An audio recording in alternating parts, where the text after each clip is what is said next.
Olá, turma do sétimo ano, beleza? Professor Tiago Hatz falando. Ó, grande prazer estar aqui, mais uma semana com vocês, viu? Nesse momento, SP com você, esse projeto muito bacana e que para mim, como eu sempre repito, é uma enorme honra poder participar, poder compartilhar com vocês um pouco do que eu sei e né, da forma como a gente pode aqui hoje à distância, né? Então, muito obrigado e espero que a gente tenha aí mais uma boa interação, certo? A gente está continuando a explorar no nosso Brasil colônia, esse momento histórico importante, fundamental da nossa sociedade, e a gente não pode perder de vista algo que precisa ser recapitulado antes da gente avançar. Vocês já viram aí, a gente vai falar de revoltas do período colonial, é o tema hoje. Então a gente obviamente está falando de conflito. Então a gente tem que lembrar sempre que a base da relação da sociedade colonial Portugal-Brasil era o pacto colonial, certo? E o pacto colonial, que ele era basicamente? Era um contrato de exclusividade entre a colônia e a metrópole. A metrópole só poderia comprar e vender produtos, né, para a metrópole. Então a colônia ela estava presa a esse acordo comercial, por ser justamente uma parte da metrópole, né, por ser um território governado pela metrópole. Isso no primeiro momento não dá nada, né, gente? Tá normal. As pessoas que vêm para cá, portugueses, né, explorar o sistema de capitanias hereditárias, eles, para eles não era um grande problema. A maioria dos portugueses que vinham para o Brasil no primeiro momento de exploração, principalmente da época da Sociedade do Açúcar, ali no meados do século XVI e boa parte do século XVII, essas pessoas vinham com o intuito de enriquecer e voltar para Portugal. Então, prestem atenção nisso. Por que a gente chama esse período de revoltas coloniais ou revoltas do período colonial? A gente também costuma chamar de revoltas nativistas. Essa é uma expressão interessante, nativistas de nativos.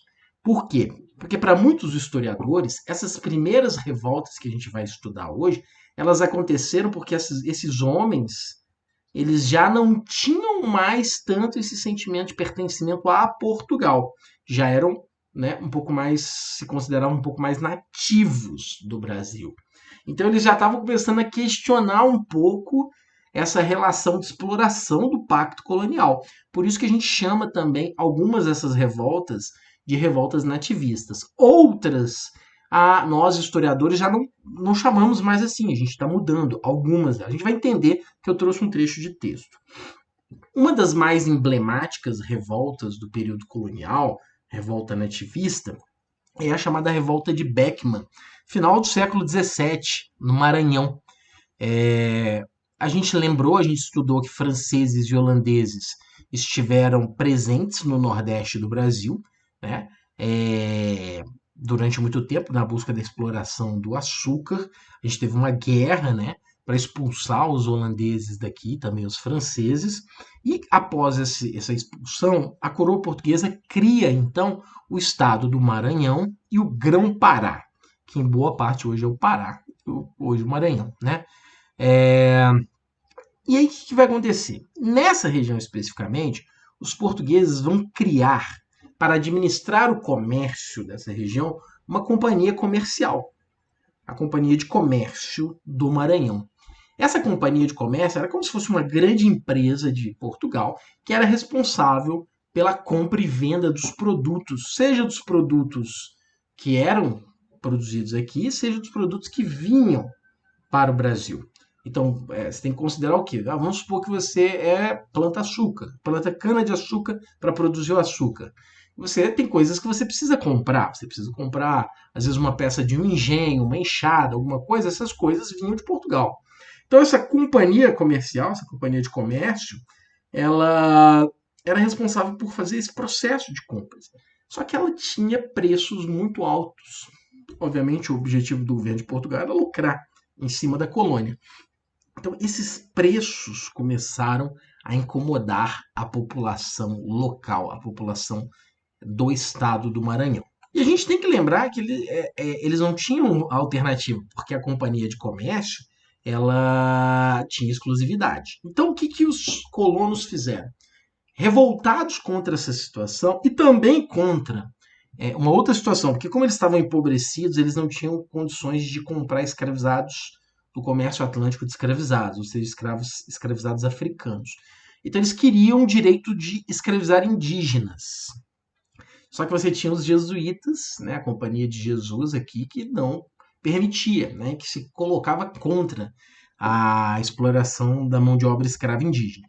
Então a revolta de Beckman foi esse momento em que colonos se juntaram, expulsaram o então governador, o então capitão Mor do estado do Maranhão e tomaram o poder na província. O Beckman foi o homem que assumiu o poder naquela ocasião. E expulsaram também os jesuítas. Durante um bom tempo, então. Então foi um dos primeiros movimentos em que os colonos, já muitos deles nascidos no Brasil, já com um sentimento de não tanta proximidade com Portugal, resolveram se colocar contra uma das relações coloniais, que era o caso da companhia comercial. E isso gerou obviamente, um bafafá danado na coroa, porque imagina, a coroa portuguesa temia que isso pudesse virar moda. Imagina se todos os estados brasileiros resolvessem fazer isso também, os estados da colônia, né? Começassem a questionar a relação do pacto colonial. Então isso foi um movimento, ele foi obviamente abafado, né? Foi massacrado, foi derrotado, mas ficou a marca então de um dos primeiros momentos aí, a revolta de Beckman no Maranhão, tá? Em 1684, que leva esse nome por causa de um dos seus líderes. Mas lembrando sempre isso, foi uma revolta contra as condições da Companhia de Comércio do Maranhão lá. Outra revolta, que a gente chama de revolta ou rebelião colonial, foi a revolta dos Emboabas, ou Guerra dos Emboabas, que foi um conflito na região do Ouro, no início do século XVIII, um conflito muito grave. Porque a gente tem que lembrar o seguinte: quem foram os pioneiros a explorar o ouro na região das Minas Gerais foram os chamados vicentinos, ou seja, as pessoas que moravam naquela capitania de São Vicente. Lembra que a gente conversou? A capitania de São Vicente estava empobrecida, não tinha condições de adquirir os escravizados africanos, então foram atrás de mão de obra indígena, de metais preciosos, e acabaram sendo os pioneiros da exploração do ouro no Brasil. Só que à medida que a notícia se espalha, inúmeros estrangeiros estrangeiros forasteiros, na verdade, né, de outras regiões, foram, né, querendo também migrar para lá, sob a promessa, né, a possibilidade de uma vida melhor, de explorar o ouro, né. Muitos homens livres queriam fazer a chamada bateia, né, que era entrar nos rios com a peneira e procurar pepitas de ouro na busca de tirar a sorte grande. E essa chegada dos forasteiros acabou gerando um conflito com aqueles que tinham chegado, com os pioneiros, os chamados vicentinos. A gente tem várias lacunas históricas desse processo, ou seja, várias coisas que a gente não sabe, né? Mas a gente sabe então que esse foi um conflito muito sangrento, que houve muitas mortes, e depois disso a coroa portuguesa teve que então instalar de fato o seu poder na região para garantir a pacificação. Porque para a coroa portuguesa não era interessante conflitos na região, porque para ela era interessante todo mundo trabalhando, extraindo ouro e pagando os 20%, né? Pagando o quinto, pagando o imposto, tá? Então a revolta dos Emboabas. Aí, lembra que eu falei que nem todas elas a gente chama de revoltas nativistas, né? Esse trecho aqui do Dicionário do Brasil Colonial, do professor Ronaldo Vanfas, ele busca tratar de outra forma a Guerra dos Emboabas, né? Ó. Ao contrário do que se afirmava outrora, a Guerra dos Emboabas não configurou uma revolta nativista, expressa no conflito entre paulistas, desbravadores das minas, e os estrangeiros ou portugueses. Tratou-se, na verdade, de uma luta muito específica pelo poder, terras e o ouro na nascente Minas Gerais. Segundo a Laura de Melo Souza, a guerra exprimiu um anseio crescente dos poderosos locais pelo controle da administração regional. Então não havia assim um sentimento nativo e muito menos uma contestação ao poder português. O que houve na Guerra dos Emboabas era a disputa pelo poder de exploração do ouro naquela região, tá? Então a gente vai ter aí diferentes processos. Mas o que eu quero que vocês entendam, não percam isso de vista, é que no Brasil colonial, já a partir do século XVII, então a gente já tem questionamento ao pacto colonial.